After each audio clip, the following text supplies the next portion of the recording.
Hey everyone, I'm Ben Parker, full-time LSAT teacher and co-creator of HeyFutureLawyer.com, the world's most effective LSAT prep.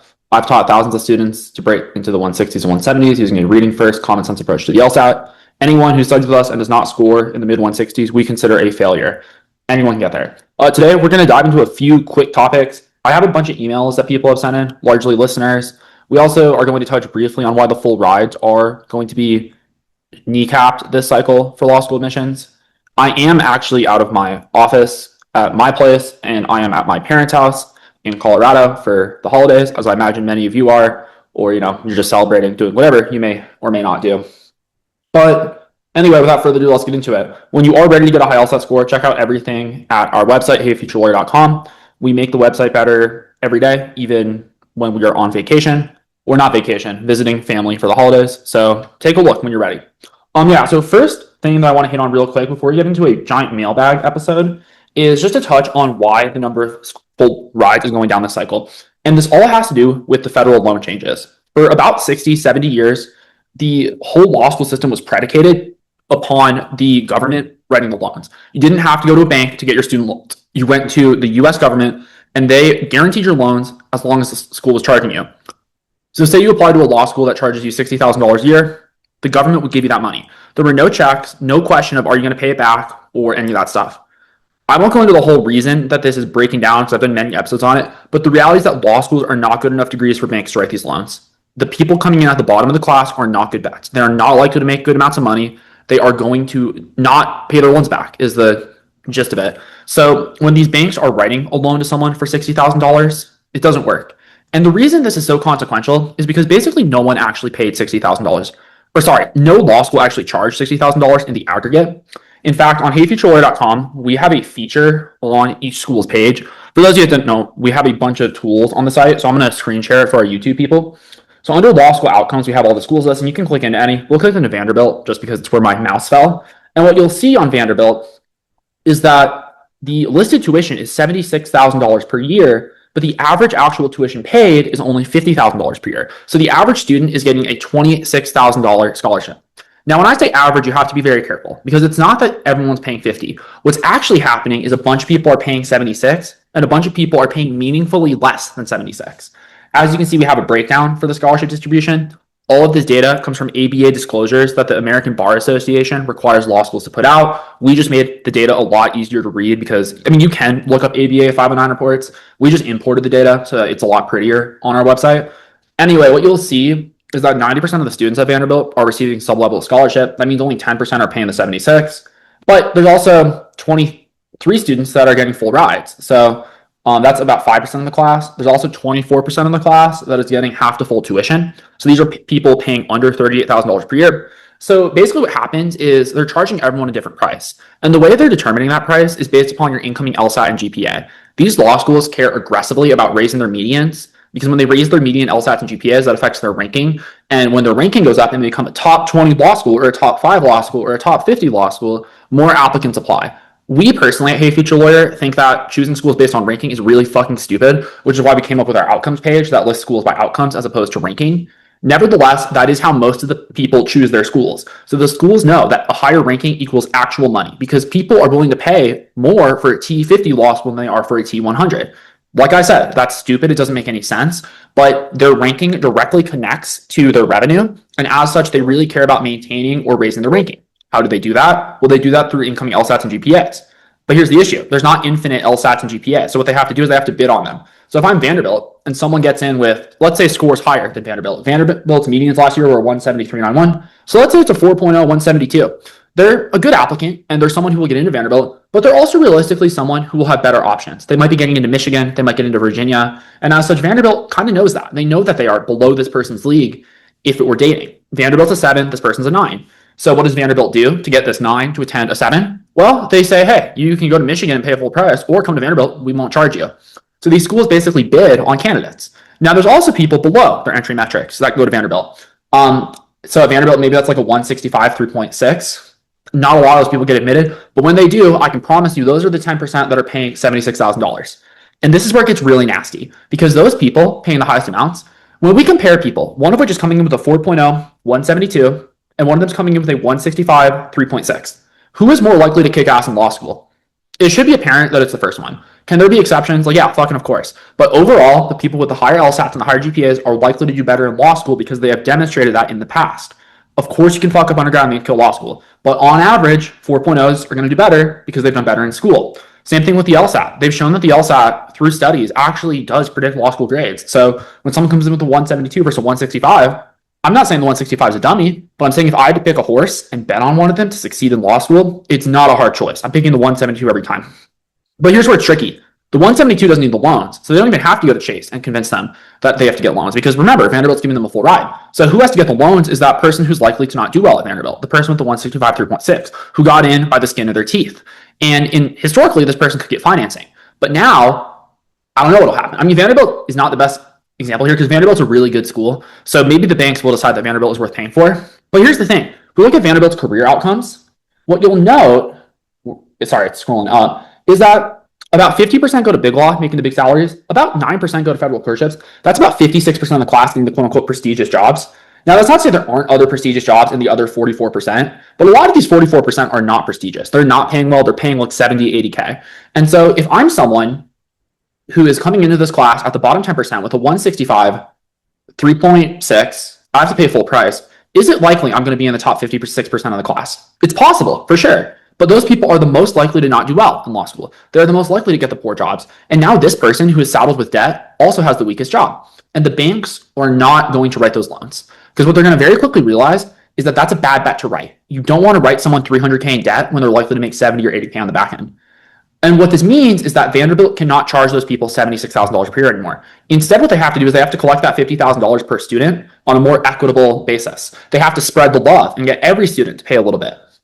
So instead of charging those bottom people the full price and then progressively charging better students less and less, what they have to do is probably make it like everyone's paying 40, 50K. Now, whether or not this means that half the class is going to pay 60 and half the class is going to pay 30, I don't know. A lot of this comes down to what the banks will tolerate. If the banks will keep writing loans, the law schools have no incentive to change what they're doing. Because for rankings, this is the optimal strategy. The optimal strategy is to get as much money from the suckers at the bottom of the class and to pay the people at the top of the class so that they come to your school instead of going to Michigan. It is understandable why the schools do this from an incentive standpoint.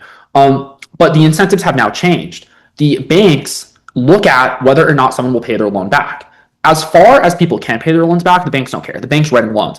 But it becomes a giant fucking problem when the banks think that they're not going to get their loans paid back. Now, Michigan is not the best example, like I mentioned earlier, because Vanderbilt. Vanderbilt is a very elite law school. Let's scroll down to Duquesne. Is that how you pronounce that? It's in Pittsburgh, Duquesne. I know I'm pretty sure it's Duquesne. Anyway, Duquesne ranked according to US News, it's ranked 92. Their median LSAT's a 157, median GPA is a 3.62. I did not pick this school for a particular reason. I just scrolled and it's where my mouse fell. So yeah, I mean, pretty easy school to get into realistically. If you can't get above a 157, that's a problem. Not saying you can start there. Occasionally people are like, this guy's an elitist. He's a meanie. I hate him. He's the worst. 1 star. Anyway, by the way, leave a 5-star review if you're listening and you love this shit. Because we definitely get the 1 stars for mentioning that law school is not perfect. Nevertheless, Duquesne, it's a fine law school if you want to be an average attorney in Pittsburgh. In fact, they don't even have awful placement. They send 7% to big law and another 1% to federal clerkships. So I mean, that's not great. That's like 8% of the class making prestigious jobs. And we have a smattering of other positions. A lot of people working at small firms, a lot of people working in government, which is pretty typical for a school of this metric. So yeah, if we look at their cost, like what they actually charge people, the listed price is $59K. The actual average tuition paid is $31K. So it's really not that different from Vanderbilt. Duquesne's playing a similar game. And this is more of a problem for Duquesne because while Vanderbilt might be able to get the people at the bottom of the class to still pay full price because banks realize that someone's going to Vanderbilt, I don't know that banks are going to ask for LSAT and GPA. If I were a bank, I would ask for LSAT and GPA because I would bet on the people at the top paying for Vanderbilt. I would not bet on the bottom. So that's just my own personal financial judgment on who I write loans to. But at Duquesne, I'm not writing a fucking loan to someone at the bottom for 60K. Are you kidding? That's lighting money on fire. Because let's look at the situation of someone who's entering Duquesne at the bottom of the class. They give 96% of the class some sort of scholarship. Now, sometimes that's a little bullshit amount of like $10,000 off 60K. You're still paying 50K. They're just giving you a discount. It's like when you go to Macy's and you buy a suit on sale. It's not really on sale. Macy's is always on sale. So you're kind of a sucker if you don't get it on sale. Anyway, so Duquesne, they do give 4% of their class not a scholarship. So 96% gets it. I mean, if you're those 4%, do you just not feel like such a sucker? It's not like you're at Harvard either. You're at a pretty fucking average law school and you're paying when none of your classmates are paying. I would have giant self-esteem issues if that were me. I don't know. Maybe this is me being harsh, but like, I would feel like such a fucking loser if that were me. Anyway, so yeah, 20 students out of their 509 don't get a scholarship, which means they're paying $60K a year. But it's not just $60K a year because you also have to pay living expenses. So they're paying another $24K in living expenses, which means they're in debt for $84K per year. Over 3 years, that's $253,000. And here's the nasty thing. Law school loans start accruing day one. So your interest starts accruing, and the interest rate is currently at 9%, which means by the time you graduate, you'll probably have like another 30 or 40K in interest. Do not crucify me on the math. I'm like 90% sure that's around what it is, but once again, not a math person. So yeah, you're going to graduate with like 300K in debt. How is it going to work out for you? Well, this is someone who, if they're paying full price, they're one of those 4%. They probably are entering with like a low 150s LSAT, which does not demonstrate a strong command of the English language. I mean, and I'm not saying that's bad if that's where you are right now as an LSAT studier, but that is not where you should finish. You should go higher than that. You can go higher than that. If you can't go higher than that, I genuinely worry about your ability to cut it in this field. GPA wise, 3.35 is the 25th percentile. So that you're probably lower, maybe like a 3.2, 152. I mean, it's just someone who's not good at studying, as demonstrated by their 3.2, nor are they good at the LSAT, which means they're not good at the English language. So someone who's not good at studying and not good at English going into law school, I'm concerned. But let's fucking assume it works out. Let's assume that despite all of their poor metrics in the past, the fact that they haven't crushed the LSAT, the fact that they haven't crushed their GPA, they still get to law school and they lock in, they figure out how to study, they start being an elite reader, and they do well, and they graduate in the top 20% of their class. Good for them. They're still not getting a good job because it's Duquesne and only 8% of the class gets a good job.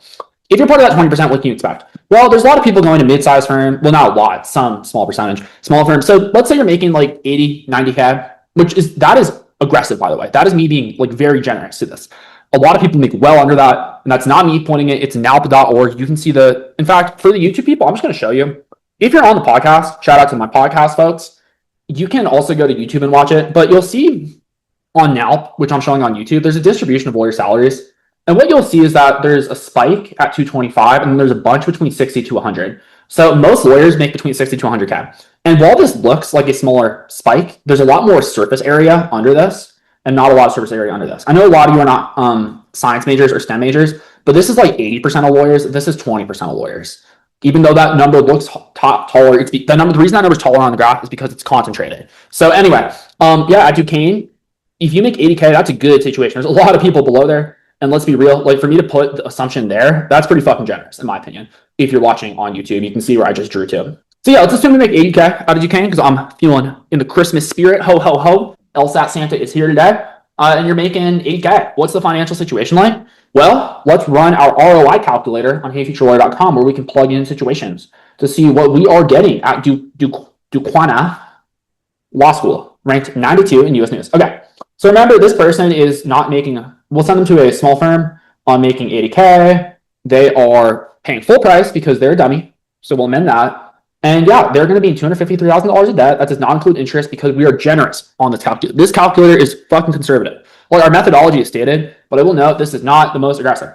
You are going to be paying off your loans for 21 years. Do you think that JP Morgan wants their loan to be paid off over the next 21 years? That's assuming that things all work out. Like, this is not even a bad situation for someone. It is unlikely this will happen. This is like good scenario. Like, law school worked for this person. And that's one person. There's all these people. And Chase does not write loans based on what can one person lock in. They make loans based on statistical averages. And the statistical average is that someone paying full price for Duquesne is fucked. Game over. Like, do not pass go. Pay the government $200, a lot more than $200. So it's a very bad scenario. Is the point I'm trying to get to. And the other point I'm trying to get to is that this completely changes how they give full rides. Like we talked about, law schools give full rides to attract more highly numbered students to their institutions. And the way they do that is by charging the people at the bottom fucking boatloads. But they can't charge you boatloads at the bottom anymore because it doesn't, the banks won't write it. So instead they're going to have to spread the love. And a school like Duquesne or whatever, they are going to have to spread it. And I don't know how much that means they're going to charge people. I don't know if that means they charge some people 40, some people 20, or if they do just charge everyone 31K. My guess is there will still be a decent amount of scholarship, but it's not going to be like they give 17% of the class a full ride last year. I'd be surprised if it was still 17%. I would suppose it's going to be a lot more like just a couple of percent because the reality is you have to get scholarship. They need to fund their law school and they can't do it by skinning the suckers. I will also note, not to interject my opinion too much, but I think this is a good thing. I think the fact that law schools were absolutely fucking over the bottom of the class at basically every law school was a giant problem. And this is a positive change. Now, who this hurts, to be quite candid, is the people that I work with. Because the people I work with play this game right. they get high LSAT and then go for free and they go to good law schools. And that is kind of getting pulled up because nowadays your LSAT score, it's not that's not important, but it's that it doesn't give you the buying power because these law schools can't take money from Tiny Tim with their shitty LSAT and shitty GPA and hand it to you. So you as an LSAT winner can no longer benefit off the poor. Now, is that good for society? Like, probably it's a good change that we're not fucking over the poor by selling them dreams of law school and pretending they're going to be a lawyer and putting them in $300K in debt so that you can go to law school for free with your 173.6. Like, I do think societally this is a positive change. It is shitty though because for a lot of you've been used to the system as it existed, and then it just changed randomly, and next thing you know, you're applying under a totally different financial system. I'm also going to note that this is not really being talked about publicly by admissions people. There's a lot of inertia in the world where people assume things are going to be how they are, and people aren't very good at foreseeing out incentives and seeing how they affect systems. I think I am because I'm narcissistic and I like to think I'm a smart cookie. I'm kidding. For those of you that are new listeners, that's a joke. Like, I mean, a little bit. There's truth to all good humor. But I do genuinely think I see things before others do with regards to incentives. And to me, this is clear. Like, is my argument, do I have holes in that argument? You're welcome to leave a comment or email me, not admissions, podcast@heyfuturelawyer.com, and just be like, hey, Ben, here's what you're missing. But I think it's very clear that without the government, when you have to go to private institutions, the math doesn't make sense. They're not going to write these loans. And the only way these loans were being written was because no one was checking. No one was looking. It was like with the mortgages in 2008. The underwriting just wasn't being done. And that allowed a bubble to build. Now, I'm not saying there's a bubble because no one owns, it's not like these are owned by Vanguard and your retirement is based on Duquesne law, fucking like student loans. It's just on the federal government's balance sheet. And like realistically, we're going to take a loss on that as a country. But what don't we take a loss on with our Congress? So anyway, what's the punchline? The punchline is that if you were going for a full ride, I don't think so. I guess the good news is that if you're getting into a school, it probably means that you're not going to get skinned. So let's say you get into like an ultra reach school. Let's say you're like a 167, 3.7, and you somehow finagle your way into like a school. I mean, I don't know what a reach school is for those people. Let's say, either way, let's say you get into a school that's a reach school for you. If that happens, they're not going to be able to spin you for full price because the bank's not going to write you a loan. So they probably will give you a scholarship just so that you can actually pay to attend.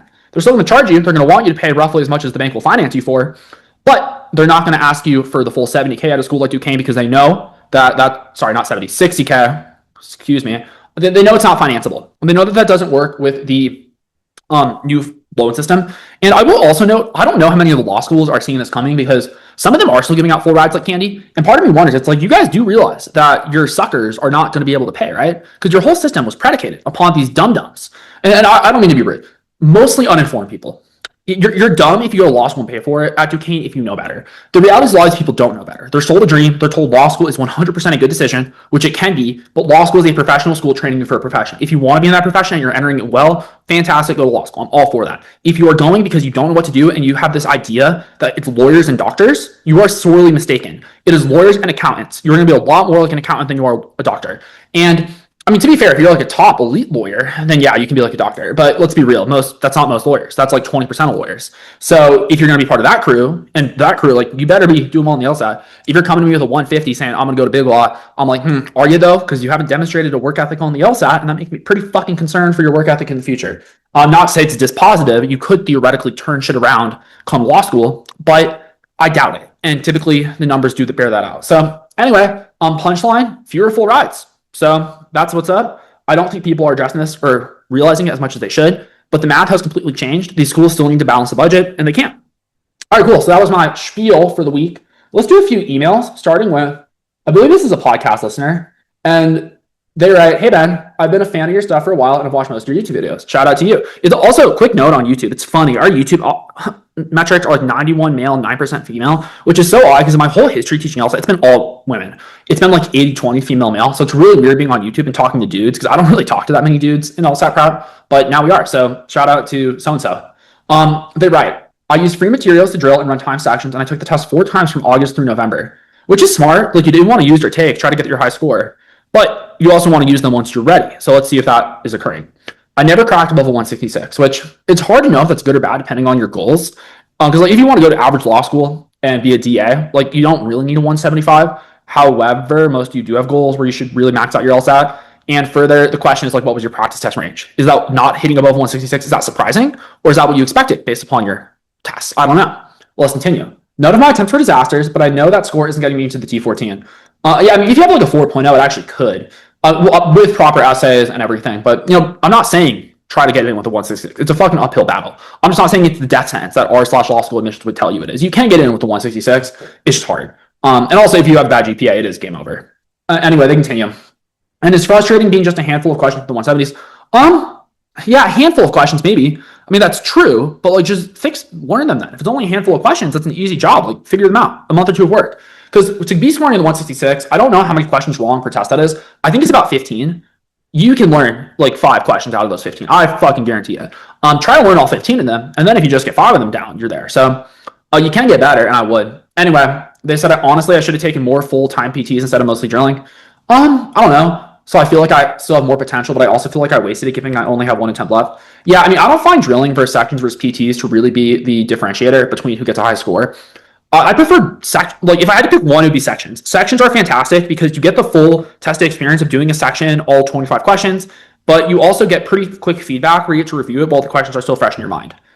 After sections, I like drilling. The reason for that is because drilling gives you that immediate feedback. Now, what drilling loses is that test date feel because you're taking one question at a time. Now, that's fantastic because you get really quick feedback and you can really focus on solving them. But if you just do drilling, you do lack that test date feel. So I still prefer sections over drilling. And then third is full tests. Tests are only really good insofar as they give you that full sitting down for 3 hours experience. The learning from a test is much harder to do because you do few more questions. You're not going to remember quite as well how well you did on them. Often people get thrown off by section 1, and then by section 2, they're like freaking out. Further, it's hard to like find the time for it because to do a full test and review, it will probably take like, say taking the test takes you, I don't know, so 4 sections by 35 minutes. This is assuming you're not accommodated, by the way, which you should be. Like, you should all get accommodations. But assuming you don't have accommodations, it's like a 2-hour test day. Then review will be like another, call it 2 hours. So it's like a 4-hour day of prep, which is just suboptimal. Anyway, I don't think it matters, though, is what I'm trying to say. It's not about sections versus drilling versus tests. It's about how are you reviewing the questions you got wrong. And because you could do all tests and still crush the LSAT. You could do all drilling. That'd be a little weird, but you could still crush the LSAT. If you were good at drilling, you would get good at the LSAT. And then you would crank through them on a time section. Even though you're not trying to, you just do it naturally. So I would be careful in attributing your failure to your like what you did to study. I'd be a lot more curious about what your thought process was as you're doing questions, how you're thinking through them, how active you're being in predicting answers, how your review process is going. Like when you miss a question, what are you doing to review it? Where are you getting explanations from? All that stuff is a lot better to focus on than I'm not doing enough PTs. That seems like the last thing that I would focus on. Anyway, they continue. Also, definitely like wait before you take it again. Like with 1 take left, if you take it and you fuck yourself over, it's game over. LSAT does not like to make exceptions. Occasionally, they let you take it more than 5 times. For those of you wondering, you can only take the LSAT 5 times officially within a 5-year window. And yeah, you should probably get precious with your final take. I like emptying the clip on the LSAT once you're good. And by that, I mean taking it all 5 times, but only once you like your scores. You're like, man, my scores kick ass. I'm going to be happy with these. I don't think you got to a point where you were stoked. Like you said, none of these were disasters, but you still didn't get the score you wanted. Then why were you taking the test? Like you should have studied more. I don't know if it was delusional optimism that you were going to apply this cycle, but anyway, let's continue. For context, I got a 3.92 LSAT GPA from a pretty unremarkable 4-year school. Worked a service job the whole way through. Don't have much else on my resume. Yeah, you're fine though. Like none of that. If you're on Reddit, you'll think that matters. It doesn't matter. You're fine. Your LSAT is your problem, not like your unremarkable school. People from like pretty mid-state schools go to T14s all the time.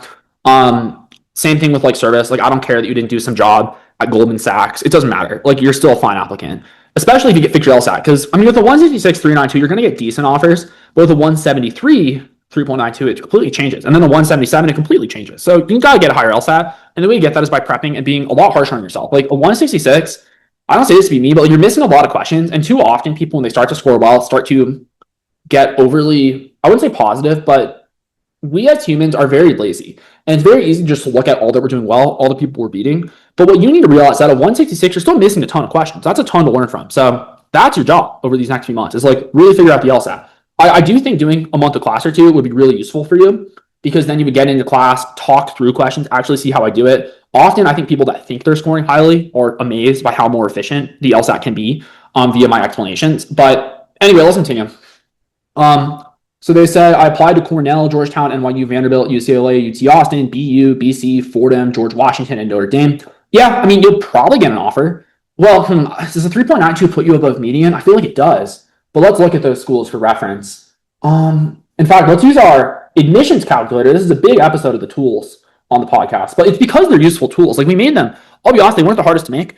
I mean, they did take some work. It took a couple of weeks of dev work, but it wasn't like this was crazy hard. So you have a 166, 392, So let's see if you are above or below at those schools. So yeah, there's 14 schools where you're below both. So that's probably gonna be the top schools. So let's see, because if you're below both, it's a bad scenario. Also, I'll note that these data points are backwards looking.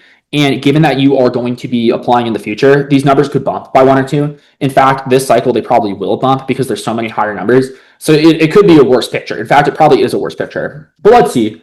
So at Duke, well, you're a reverse splitter at Duke. You didn't apply to Duke. That's interesting, though, that they have such a low GPA. Did you say Michigan? You did not say Michigan. At NYU, you're a reverse splitter. So you have a chance at NYU. I mean, it's not a good chance, but you have a chance. You didn't. That's so funny you applied to NYU, but not Columbia. That's so funny because it's New York City. What else? Georgetown, yeah, you're below both medians, so it's pretty bad. I'm not saying you can't get in below both medians, but it's hard. At Vanderbilt, you're a reverse splitter. I mean, I don't think at any of these schools you're above both. So, I mean, maybe GW. No, you're still a reverse splitter at GW. And for those of you that don't know, reverse splitter means you're below on LSAT median, but you're above on GPA. I will also note that reverse splitters have less buying power than splitters just because there are a lot of high GPAs and there's not quite as many high LSATs. So we get into schools, yeah, you'll probably get into like a GW, but do you want to pay for GW?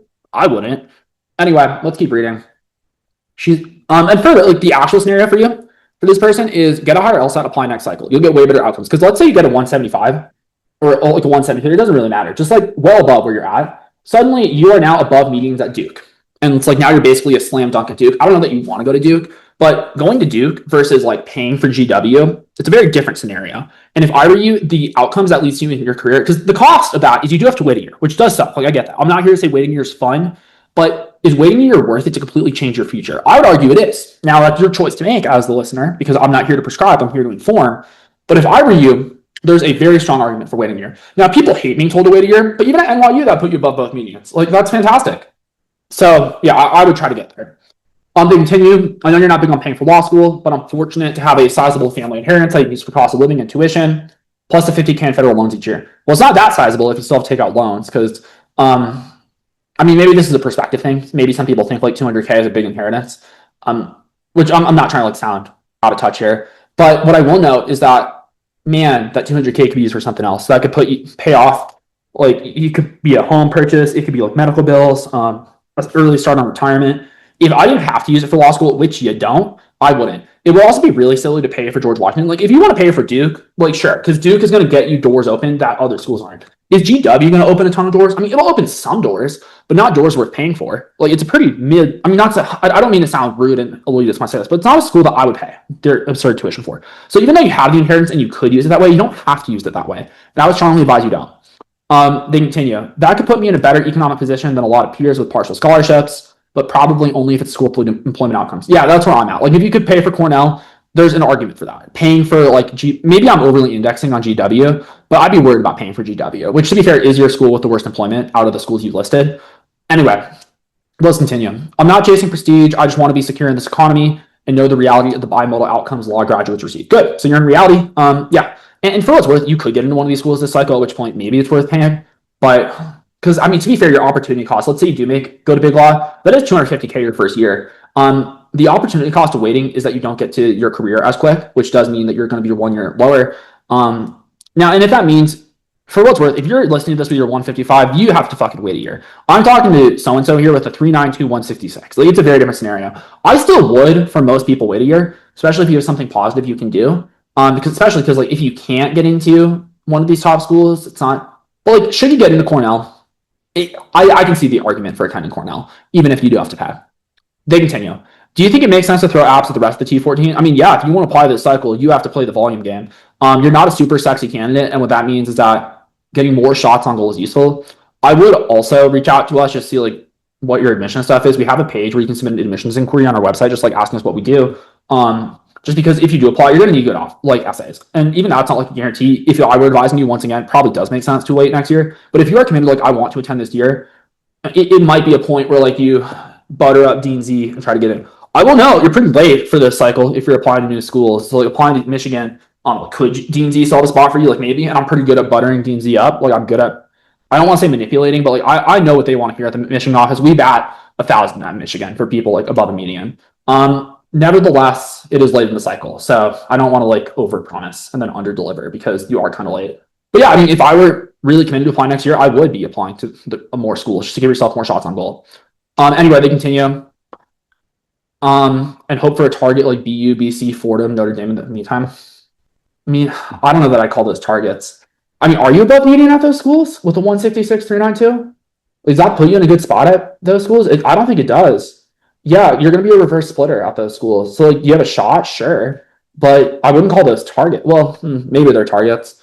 I guess I don't really use that language. I just view people as if you're above both a splitter or a reverse splitter. But anyway, I mean, it's up to you. Like, what do you want for your career? Because the thing is about going to BUBC, not everyone's going to go to elite legal jobs. So if you really, like, this is your career, you get one shot at going to law school. If it were me, I would take the year and go to Duke next year. That's just me. And by Duke's a placeholder for more elite schools. It's your call, but that is relevant. Anyway, they continue. Also, feel free to mention my situation in a video. I did. And if this cycle doesn't pan out, I'm genuinely considering using your prep for a June or August retake. Yeah, I mean, I would probably start prepping kind of slow burn, just to like keep the LSAT fresh. Like not a lot, but just like do a little bit of drilling, a little bit like a section every once in a while. Doesn't have to be full prep because the other reality is to go from a 166 to a 173. This is not like a rocky cutscene prep. Like I would, commit a few months to it with like an hour a day, but it's not you have to study like for 300 hours. Like this is gonna be 100 to 200 hours of work, and we're gonna get you to like the mid 170s if you work with us. It's not that hard. Now I will know that you got to do it, and that does take like you can't do that in a month. So if you're hoping for January, which I know you didn't mention, but just for the listeners, yeah, you're in a bad spot. But given that you're open to, if it doesn't work this year, I'll apply next year. You're in a fine spot. And then they did send a follow up, which is also to clarify on URM. I will note that does really help. They're Puerto Rican for reference, which will get a boost. So that actually changes the map a lot. If you're a URM, you do get a substantial boost. It really, your outcomes will probably be better given that you are a URM. They were supposed to stop doing affirmative action with the Supreme Court case. Subjectively, they do not appear to have stopped at all, based on what I observe as a law school admissions professional who works with lots of people of all sorts of ethnic backgrounds. What I see is that it is very different depending on what race you are. This is not a judgment for the stupid people listening who want to comment something about my takes. This is a observation of the system. Also, I just realized that probably sounded weird on audio. I was like doing a like kind of whispering off to the side thing there. If you're on video, you know what's up and what I just said. But if you're on audio, you're like, what the fuck is he talking about? Why does he sound weird? Anyway, so the point is that probably does change things for the positive. The fact that you're a URM does bump things in a positive direction. So my outcomes of like saying this is unlikely, I mean, it's probably more likely that you'll get a decent situation this year. I don't want to guarantee, but you probably will get some offers. The question then becomes, do you want to wait a year for slightly better offers, or is it acceptable? That's really only a call that you can make. But my threshold would be like, if you're not getting into like a Cornell or even like a Notre Dame, I'd be very hesitant to apply this year or to attend this year. Anyway, yeah, that's that person. So let's read another one. Oh, this is just an update. This is someone who was in class. They said, hey, Ben, it's been a while since I received my score, but I didn't want to jinx myself by being excited and not get into a school since my GPA is bad, LOL. Anyway, I maxed out my LSATs and my best was a 166, and I got accepted into SLU today. I didn't quite reach my goal of 170, but I will definitely take it. I wanted to say thank you for all the help and for the website. I'm not sure how I found your website, but if I didn't, I would have went to a very subpar school with a half-assed attempted score last year. Thank you for the common sense approach and telling it like it is. Yeah, so this is someone who worked with us. This is someone I know because they actually were, at least to my understanding, considering attending law school at a pretty mid law school. They could have been one of those suckers attending Duquesne for 70K. This is someone with a 166 now, and at SLU, which I believe is St. Louis. I'm not the most familiar with it, but I could be wrong. St. Louis. Is that what SLU is? What the fuck's SLU law school? SLU law. Oh, it is St. Louis. Okay, let me pull that up. Why is that not showing up in our... Oh, here we are. St. Louis, ST. I was typing in SAINT. So yeah, you are well above median at St. Louis. It's a 157 median. You're a 166. I don't know your GPA, so you're probably a splitter. And they give 39% of the class a half to full tuition scholarship. You're probably going to get a decent scholarship. Like we talked about, it's not probably going to be a full ride given how it works, but you have changed your financial future. I don't know how much this person paid us. I mean, should I pull up how much they paid us just to give kind of an idea of I will look at the ROI of what this person paid us because I think it's relevant, and also it's anonymous, so like, who cares? So this is someone, what was their name? In our Stripe.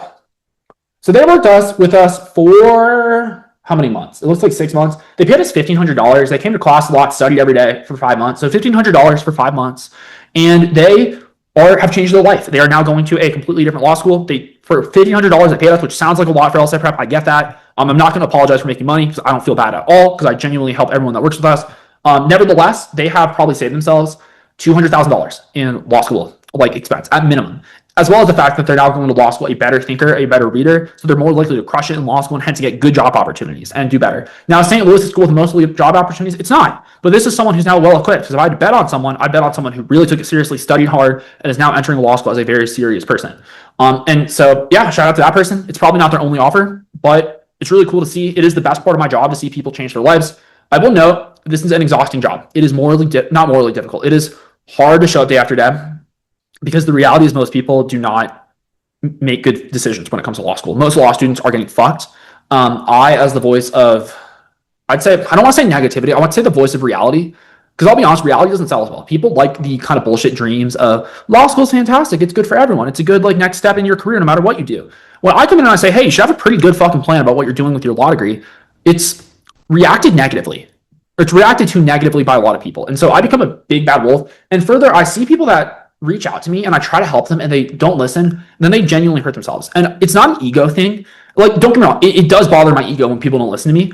And it hurts. It genuinely frustrates me when I see people in my position giving bad advice because they are just caring about making more money short term. That makes me legitimately angry. In fact, I think some of the people in the LSAT and admissions industry know I'm not someone to get on their bad side. They kind of keep me at an arm's length because they know I get, maybe vindictive is the wrong word, but I get genuinely bothered by people who I think are taking advantage of telling half-truths about law school, pointing to stuff like what the average practice or what the average private practice salary is, which is like $200,000, without mentioning that if you want to get average private practice, that's because it's all big law, and getting hired in big law is not easy. It's possible. You can do it when you do it right. In fact, if you do it the right way, it's basically guaranteed I can get all of you to big law if you want. Nevertheless, you have to do it. And to pretend that you can do it without much sacrifice is selling people dreams, and it bothers me. Which actually does bring me to a conversation I had this weekend. I drove back from Texas to Colorado this weekend because we were home for the holidays, and we drive. So we have two dogs, Lewis and Clark. They're Chihuahuas. They're very cute. Also, I'm hilarious. We named them Lewis and Clark because we're funny and whatnot. Anyway, the point is that as we were driving, and that's why we drive, because we can't fly with the dog. So we have to do this horrible 14-hour drive to come home, which is a disaster. But so my wife was driving at one point, and when she was driving, I was talking to someone. And I just want to go through this conversation for you all. This probably will be our last topic for the day because I should get off to actual holiday things. But they reached out. Somebody follows me, and they said, hey, I have some questions, please. I'm a restart applicant for law school. I got academically dismissed a decade ago, which I will note is genuinely concerning. I do worry about people that got dismissed from law school. That doesn't mean that this person could not have grown a lot over the past decade, but I'm worried when you've gone to law school and it hasn't gone well. Anyway, she says, now applying, I scored a 149 and only got into one school, a non-ABA accredited school in California. Do you think it is worth it? I'm considering it because the Grad Plus loan is going away, and I don't have any other options. I heard it is not good to graduate from a California accredited school only, but I don't see any other options. The Grad Plus loan is not transferable, and that is my only way to get in. I barely got in with my credentials, and even if I study, I think it's that much harder since I'm a re-applicant. My undergrad GPA is a 3.44. Thanks for your time and consideration. So yeah, listening, you guys should feel pain as I do. This is someone who's probably about to fuck their life over. And I have these people reaching out to me, and my understanding is that these people are wanting reassurance that their plan is okay. Because when I give them advice, they tend to ignore me and only cling to anything that's even slightly positive. I'll go through our conversation, but I don't really give her that reassurance. I give her a tiny bit of reassurance at one point, and she fucking clings to it.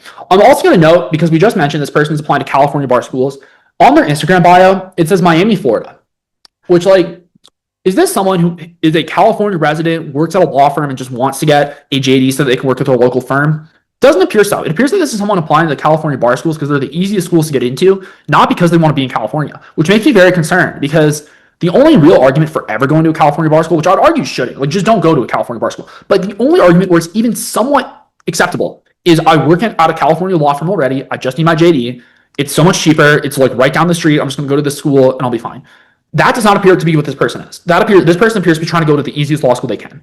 They also got dismissed. I don't want to harp on that because that's the past. It is what it is. But law school, to my understanding, is pretty fucking hard to get dismissed from. You have to be really bad at school to get dismissed. The amount of people that graduate law school and then can't pass the bar, which is not, I shouldn't go into how hard the bar is. My take on the bar for those listening is the bar is not that hard. Law schools admit too many people that will never pass the bar. Basically, everyone who should be going to law school will have no problem with the bar. Anyway, that's besides the point. Shout out Kim K. What up? So yeah, either way, they only got into a California bar school. They also scored a 149. We'll get into that, but none of you have a hard cap at a 149. If you do, it means that you have intellectual limits that prevent you from going to law school, in my opinion. That doesn't mean that if you score 149, that's where you are. It means that if that's where you can get to, either in terms of your work ethic or your brain capacity, I fucking worry for you because you are not getting questions that are easy right. My middle school cousins can get the easy LSAT questions right because they are easy. So if my middle schoolers, cousins that are like brain rotted on Fortnite can outperform you on an intellectual test, I don't know that I want you going to battle with someone who went to Harvard Law and does like Sudoku on the weekends, because that's who you're going to be competing against. And they're going to fucking kill you when it comes to adversarial law, which law is. Law is not kumbaya, we're all going to make the world a better place. Law is I have a lawyer fighting for me and my opponent has a lawyer fighting for them. And if my lawyer scored a 149, I would fucking fire them. If they scored a 159, I would fire them. Anyway, that's besides the point. So I'm worried about this person. They appear to be someone taking the path of least resistance, trying to go like a kind of shitty law school just so that they can say they're going to law school, which I will note is really sad because this is who the law schools hurt. They take these people and they sell them dreams and they charge them absurd amounts. And because this person is so interested in buying himself a dream, they will ignore the numbers, they will ignore the metrics, they will pay absurd amounts.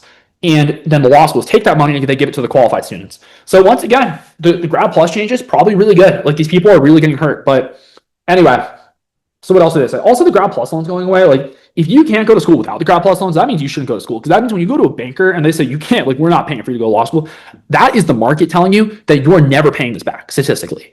And if that's what the market is telling you, that means that you are statistically a bad bet to go to law school. So if the fact that grad plus loans have gone away means you can't go to law school, means you probably shouldn't have gone to law school in the first place, which is, to be fair, true of this person, because 149, you can get past that. A little bit of prep gets you past that.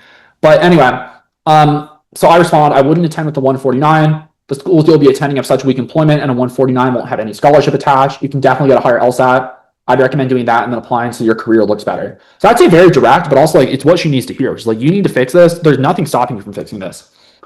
She continues, yeah, I understand that, and that's what my parents are saying, but I'm just trying to be realistic. You're not being realistic, though. That's like the issue. This person's being delusional. They continue, but say I only get a 156 and have a 3.4 GPA as a restart. It's been so hard. I won't have any funding available, so I don't even know how I will go if I get accepted. So I'm going to note that's weird. Why did they say a 156? Why would you cap it at 156? Like, you should go higher than that.